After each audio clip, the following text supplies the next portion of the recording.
आज आपण न्यायालयात दाखल करण्यात येणाऱ्या जामिनावर सोडण्याबाबतच्या अर्जाबद्दल माहिती घेणार आहोत. तर सर्वप्रथम बघूया की हा अर्ज आरोपीतर्फ न्यायालयात दाखल केला जातो जेव्हा आरोपीला अटक होते आणि त्याला जामीन हवा असतो तेव्हा हा अर्ज सादर केला जातो. आता सर्वप्रथम आपण या अर्जाचा कायदेशीर आधार समजून घेऊया. हा जो अर्ज आहे जामिनावर सोडण्याबाबतचा अर्ज हा भारतीय नागरिक सुरक्षा संहिता 2023 BNSS भारतीय नागरिक सुरक्षा संहिता मधील कलम 480 अंतर्गत दंडाधिकाऱ्यांसमोर दाखल केला जातो आणि जर प्रकरण गंभीर स्वरूपाचे असेल तर कलम 483 BNSSच्या कलम 483 अंतर्गत सत्र न्यायालय किंवा उच्च न्यायालयाकडे जामिनासाठी अर्ज केला जातो. आता आपण अर्जातील प्रत्येक मुद्दा समजून घेऊया. सर्वप्रथम वरती आपण ज्या कोर्टात आपण अर्ज देतोय त्या कोर्टाचे नाव लिहावे. जळगाव येथील मेहरबान न्यायदंडाधिकारी साहेब वर्ग 1 यांच्या कोर्टात मी अर्ज देते आहे. त्यानंतर आपला फौजदारी खटला नंबर इथं आणि वर्ष. त्यानंतर सरकार किंवा फिर्यादी विरुद्ध आरोपीचे नाव आणि आरोपी. त्यानंतरचा जो आपला विषय असतो तो मोठ्या व ठळक अक्षरात लिहावे. जामिनावर सोडण्याबाबतचा अर्ज हा आपला विषय आहे. त्यानंतर खाली आपला जो मुद्दे मांडायचे ते मुद्दे चालू करायचे पॅरेग्राफ सोडून. सदर गुन्ह्याचे कामी आरोपी हे निरपराध असेच आहे. आरोपी यांना जामिनावर सोडण्यात यावे यासाठी आरोपी यांनी मेहरबान कोर्टात अर्ज दाखल केलेला असून जामिनावर सोडण्याचे मुद्दे खालीलप्रमाणे आहेत. आता आपण एक एक मुद्दा बघून घेऊया. मुद्दा नंबर 1, सदर गुन्ह्याचे कामे आरोपी हा निर्दोष व निरपराध असाच आहे. आरोपी यांनी सदर गुन्ह्याचे कामे कोणताही गुन्हा केलेला नाही. 2 नंबर, आरोपी यांच्यावर या गुन्ह्यासारखा इतर कोणताही गुन्हा इतरत्र दाखल नाही. 3 नंबर, आरोपी हे जिथं आरोपी राहत असतो तो पत्ता लिहायचा. येथील कायमचा रहिवासी आहे. त्यानंतर 4 नंबरचा मुद्दा, सदर गुन्ह्याचे कामी मेहरबान कोर्टाने घालून दिलेल्या अटी व शर्तीचं पालन करण्यास आरोपी सदैव तयार आहे. 5 नंबर, सदर गुन्ह्याचे कामी साक्षीदार यांना साक्षी देऊ नये म्हणून कोणतेही प्रलोभन आरोपी हा देणार नाही किंवा साक्षी देण्यापासून आरोपी वंचित करणार नाही. 6 नंबर, सदर गुन्ह्याचे कामी आरोपी हे चौकशीसाठी पोलिसांना नेहमी सहकार्य करण्यास तयार आहेत. उपरोक्त परिस्थितीचा विचार करता तरी म्हणजे वरील आपण जे मुद्दे मांडले त्याचा विचार करता तरी मेहरबान कोर्टास नम्र विनंती की सदरचे आरोपी यांना जामिनावर सोडण्याचे न्याय आदेश व्हावेत ही नम्र विनंती.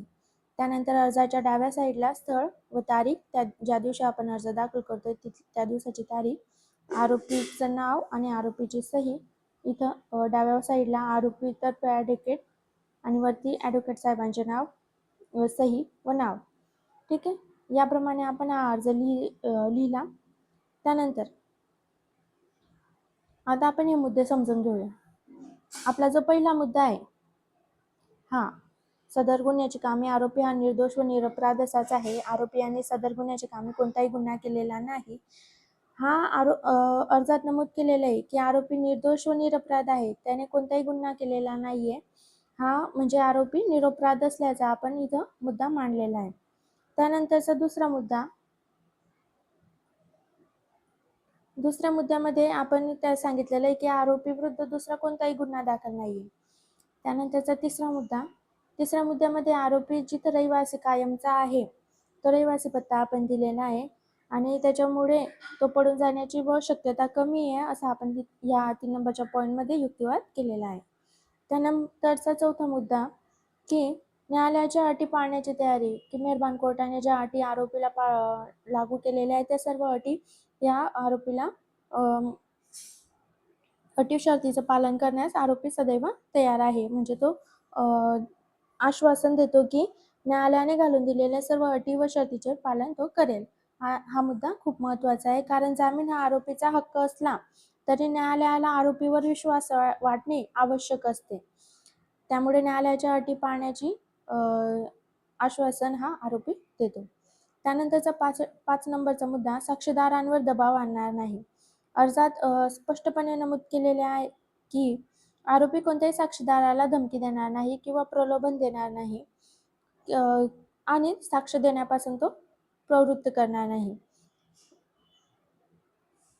त्यानंतर 6वा नंबरचा मुद्दा आहे हा, सदर गुन्ह्याचे कामी आरोपी चौकशीसाठी पोलिसांना नेहमी सहकार्य करेल आणि किंवा तपासात सहकार्य करेल.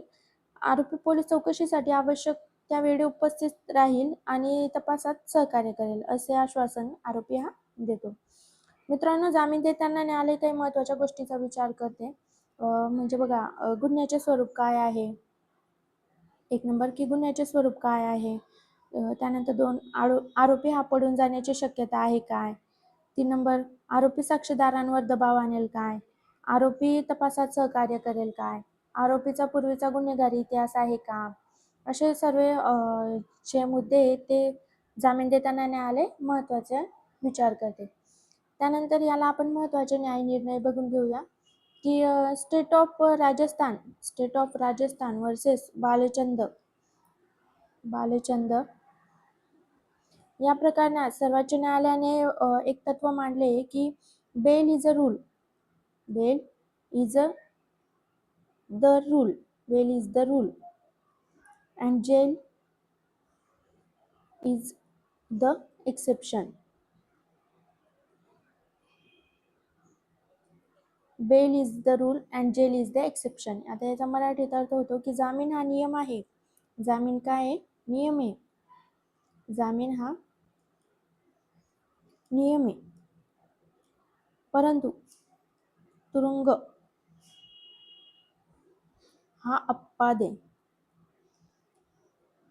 तुरुंग हा अपवाद आहे. त्यानंतरचा अजून एक महत्त्वाचा न्यायनिर्णय आपण बघून घेऊया की Sanjay Chandra versus CBI. Sanjay Chandra versus CBI या प्रकरणात सर्वोच्च न्यायालयाने म्हटले आहे की शिक्षा होण्यापूर्वी एखाद्या व्यक्तीला अनावश्यकपणे कारागृहात ठेवणे योग्य नाही. त्यामुळे हा जो अर्ज आहे, या अर्जामध्ये आरोपीची निरपराधता, कायमस्वरूपी वास्तव्य, तपासात सहकार्य करण्याची तयारी आणि साक्षीदारांवर कोणताही दबाव न आणण्याचे आश्वासन या सर्व बाबी प्रभावीपणे मांडल्या जातात. तर जर तुम्हाला अशाच प्रकारचे अर्जाचे नमुने, कोर्टात बोलायची स्पीच किंवा BNSS मधील काही कलमांसह माहिती हवी असेल तर व्हिडिओ आवडल्यास लाईक करा आणि चॅनलला सबस्क्राईब करा. धन्यवाद.